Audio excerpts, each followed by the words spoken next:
Hello friends, स्वागत है आपका मेरे इस चैनल में संध्यास ट्यूटोरियल। आज मैं एक वीडियो अपलोड करने जा रही हूँ जिसका टॉपिक है distinction between accounting and accountancy. अगर आपको मेरे ये पॉइंट्स डिस्टिंक्शन के आपको क्लियर होते हैं तो प्लीज़ आप मेरी वीडियो को लाइक कीजिए और मेरे चैनल को सब्सक्राइब कीजिए। धन्यवाद।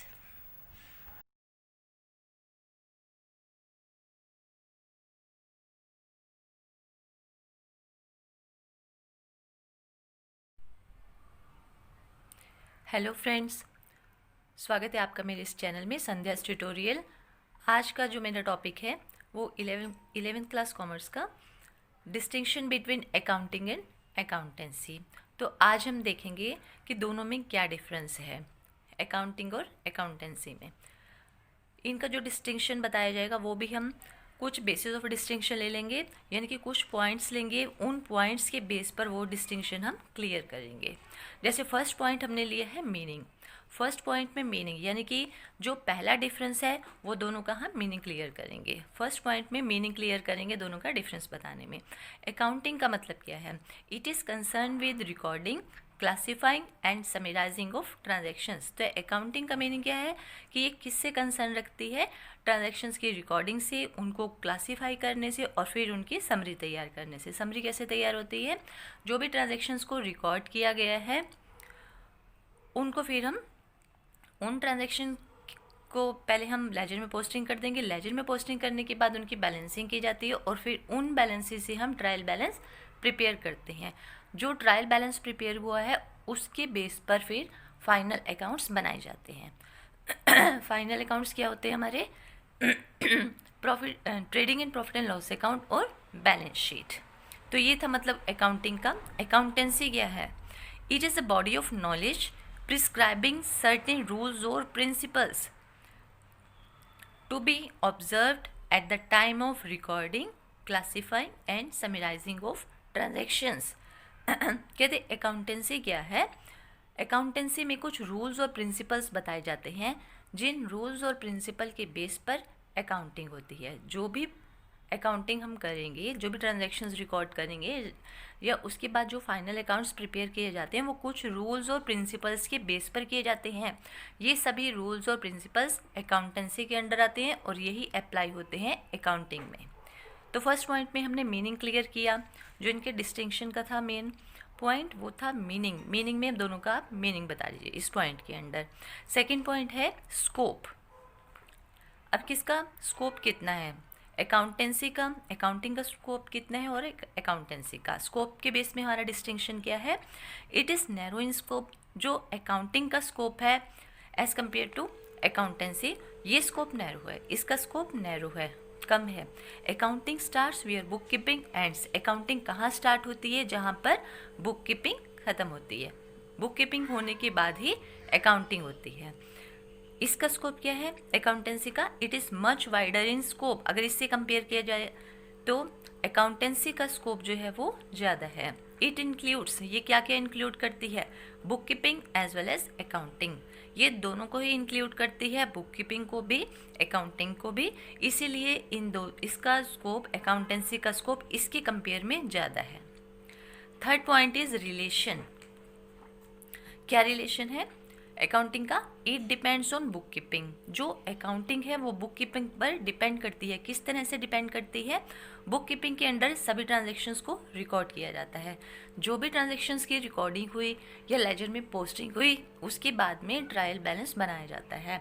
उस ट्रायल बैलेंस के बेस पर फाइनल अकाउंट्स तैयार किए जाते हैं, यानी कि trading and profit and loss account और बैलेंस शीट प्रिपेयर की जाती है।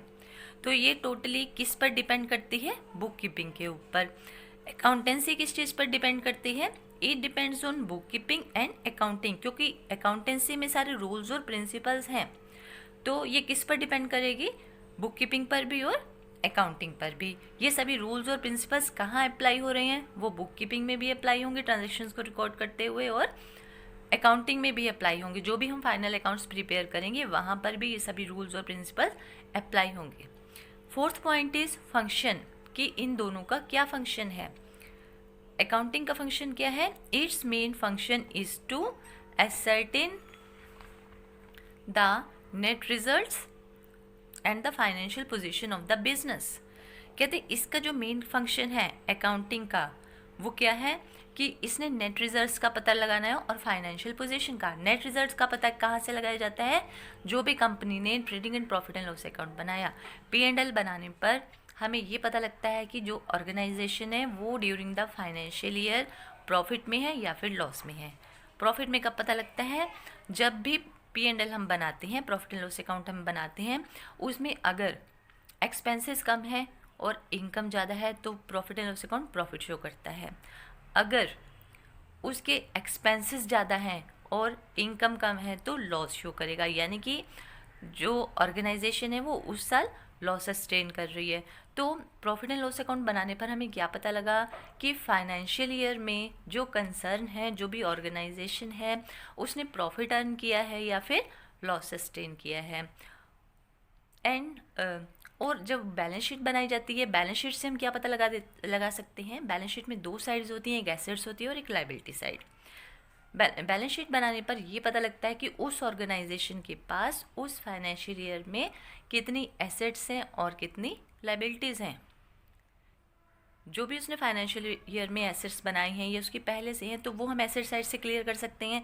लायबिलिटी साइड में उसके सभी, जैसे बैंक को उसने कोई लोन देना है, लोन लिया हुआ बैंक से, उसका पैसा वापस करना है, या उसने किसी बाहर पार्टी से लोन लिया हुआ है, या कोई क्रेडिटर्स हैं उसकी, उनकी पेमेंट करनी है, इंटरेस्ट देना है बैंक को, ये सभी लायबिलिटी साइड में शो होंगे। तो लायबिलिटी साइड देखकर हम ये पता लगा सकते हैं कि ऑर्गेनाइजेशन के पास कितनी पेमेंट आउटस्टैंडिंग है जो उसने पे करनी है, यानी कि उसकी लायबिलिटीज़ कितनी हैं, और उसके पास एसेट्स साइड से एसेट्स हम पता लगा सकते हैं कि कंपनी के पास कितने एसेट्स हैं। ये फंक्शन हो गया हमारा अकाउंटिंग का। अकाउंटेंसी का क्या फंक्शन है? It depends both on book keeping and it includes the decision making function. ये डिसीजन मेकिंग फंक्शन इंक्लूड करती है। कैसे डिसीजन मेकिंग किस पर लिया जाता है? जो भी फाइनल अकाउंट्स बनाए हैं हमने अकाउंटिंग में, जो प्रॉफिट एंड लॉस अकाउंट बनाया, बैलेंस शीट बनाई, उसके बेस पर ही तो कंपनी अपनी डिसीजन मेकिंग करेगी। किस तरह से कि अगर कंपनी को ये पता लगता है प्रॉफिट एंड लॉस अकाउंट देखकर कि ऑर्गेनाइजेशन ने उस फाइनेंशियल ईयर में प्रॉफिट अर्न किया है, तो वो ये देखती है कि उस प्रॉफिट को कहाँ पर यूज़ करना है। अगर लॉस सस्टेन किया है तो वो ये देखेगी कि उस लॉस की रिकवरी किस तरह से की जानी है। तो ये फंक्शन था अकाउंटेंसी का। It includes the decision making function also on the basis of information provided by book keeping and accounting. तो ये हमने कुछ पॉइंट क्लियर किए दोनों के डिस्टिंक्शन में, distinction between accounting and accountancy. Hope करती हूँ कि आपको ये पॉइंट्स क्लियर हो गए होंगे कि दोनों में क्या डिफरेंस है। तो प्लीज़ गाइस, अगर आपको मेरी ये वीडियो पसंद आती है, अगर आपको ये पॉइंट्स क्लियर हैं, तो प्लीज़ आप इसे लाइक कीजिए और सब्सक्राइब भी कीजिए मेरे चैनल को। धन्यवाद।